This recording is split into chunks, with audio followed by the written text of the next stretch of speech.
I'm now joined by Jim Conlon, who is of course on the selection committee here at the Clare minor team, who has just had a terrific win. Jim, you must be delighted with that opening game. I suppose the very true with the first half. I mean, we were clinical. We spoke about being ruthless off the ball and ruthless with the ball, and we brought that there in the first half there. And I suppose we built up a fairly comfortable lead, and we were just at half time we got him into the dressing room when we said, lads, it's 0-0, we're starting again. But I suppose, you know, Limerick were always going to come out there with a bit of a kick there in the second half, and fair play to us, they rattled off a few scores, and it probably shook us up and shook us back into action there again, like. But yeah, I suppose we did most of the work in the first half. I mean, we put up a healthy lead, and I suppose we're lucky to have that lead at the end. Yeah, 294 points at half time was I'd say you couldn't have wished for better than that anyway at half time. No, I suppose, I mean, we were efficient, like, we were efficient with the ball. We spoke about it going into the game, that we have a really good full forward line inside there, and if we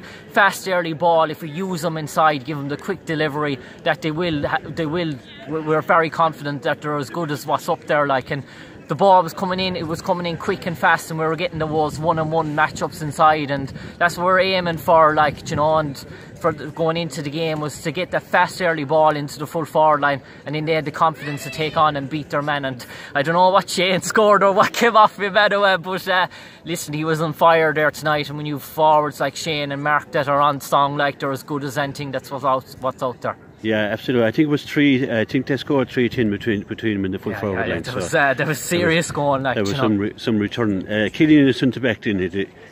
That first goal he set up, he ran almost into the pitch and threw it out to Mark McInerney for the first goal. Well, Killian's been feeling sick all week. He's been feeling ill. He's a bit of a chest cough there now as well. Cough, yeah. So he hasn't been, but it just shows the man and the leadership qualities that Killian brings. Like, we did a thing where we voted for the captain for the team, and out of the 34 panel, I'd say 24 lads, Killian Ruan was their captain. And he showed great leadership there in the second half when we needed people to drive up with the ball. He was there, and I mean, we picked up a knock there. We lost Emmett there in the second half, and he's a big leader for us, Emmett there in the middle of the park, and we needed lads to step up then. And Killian showed great leadership. I thought Jack Reedy had an exceptional game there, as well. Like, he covered a mount of ball that broke inside there. Jack was onto it, like. Yeah, he was. I suppose with Killian, the apple doesn't fall far from the tree. No. And as you say, as you rightly say, Jack Reedy just was everywhere. He was immense, Jack Reedy. I mean, every breaking ball, anything. I mean, Jack's reading of the game is exceptional, and he's very good on the ball. He just doesn't give away the ball. Like, he's 9 out of 10 lad there every day go out. He just does the simple things right, and that's what you want from good footballers going forward, to be able to master the simple things. Yeah, and Shimmy and Emmett there at centre field there as well. They did an amount of work there as well. They did, and I suppose we're probably nursing those boys now with a month out, I suppose. And next week now, it's just getting the bodies right. They picked up a few bangs and a few knocks along the way, and I suppose we have to nurse them. I mean, the great thing about this now is we get two opportunities to look at our opposition going forward. We'll get to see them next Wednesday night, and we'll get to see them the following Wednesday night, and that's critical at this level, being able to see. If we had lost there tonight, we would have been going in blind next week against Tipperary or Tipperary or Limerick or now, and whoever comes through now, we get two opportunities to see them, and we can plan our matchups, and we have that bit of advantage. We can go after a good challenge game again, like, you know. And it's do or die now the next day out. If we win the next day out, we're back into an All-Ireland quarter-final again, and that's the aim, to match last year and go one step forward. If we go one step forward, we're in an All-Ireland semi-final, and we'd bite your hand off at that at the start of the year. So by the sound you, Jim, you'd be leaving no stone unturned anyway? No. Everything now is focused on getting the bodies right, but also getting the tactics right and getting our matchups. Matchups are crucial there in this game. You saw Limerick made 1 or 2 changes there in the second hand. They brought out the 13, and we were a bit slow to react to it on the line, and they've started to capitalise. But the next day now, the margins are going to get much tighter, and we need to be able to react to everything that's thrown at us. Yeah.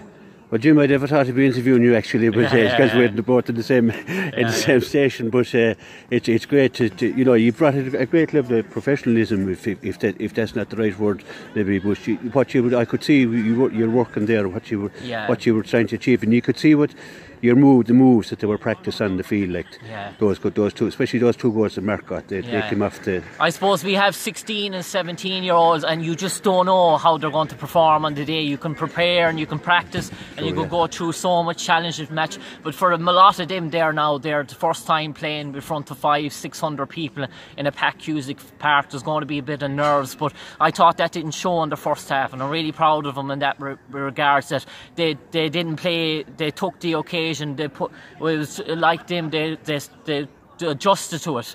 It didn't get at them. The atmosphere didn't spoil them. They took to the field, and from the word go, they were at it, and that's a big thing. I mean, like, you have 16, 17-year-olds. It's a big age difference. Like, you know, some of them are coming from playing under 16 club matches. They've been thrown into this sort of atmosphere there, and like, they handled it really, really well. And I suppose it's all going forward now for that semi-final, and we'll be raring to go, and we know what's at stake. And if we can deliver the first 30 minutes that we delivered there tonight, it's going to take some team to stop us. It'll take a fair team.